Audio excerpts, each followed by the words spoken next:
मुख्यमंत्री देवेंद्र फडणवीस अकोल्याच्या दौऱ्यावर आहेत। दौऱ्यादरम्यान प्रहारचे कार्यकर्ते आक्रमक झाले। मुख्यमंत्र्यांच्या ताफ्याला त्यांनी काळे झेंडे दाखवले तर पोलिसांनी प्रहारच्या कार्यकर्त्यांना ताब्यात घेतलं।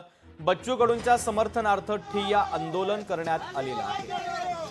ही दृश्य देखील आपण पाहतोय। देवेंद्र फडणवीसांच्या ताफ्याला काळे झेंडे दाखवण्याचा प्रयत्न या सगळ्या कार्यकर्त्यांनी केलेला आहे। तर त्यानंतर पोलिसांसोबत त्यांची बाचाबाची देखील झाली।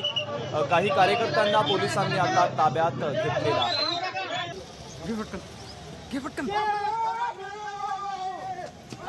आमची मागणी आहे फडणवीस साहेब, आमचा विश्वास एकनाथजी शिंदे साहेबांवर आहे।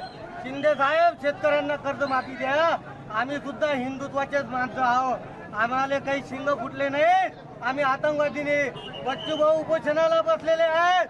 आतापर्यंत कोणी भेटायला गेला नाही, कोणीच भेटायला गेला आज त्यांची तब्येत खराब झालेली आहे। त्यांची शेतकऱ्यांना कर्जमाफी, दिव्यांगांना 6,000 मानधन। आज 4 दिवस आणि मी अपंगासाठी खूप काम करतो, पण अपंगाले कमीत कमी 6 महिने झाले पेमेंट नाही जात। आम्हाला लाडकी बहिणीले पैसे येतात, अपंगाले पैसे येत नाही। लोकशाही मराठी ऐका, पहा, जागरूक रहा।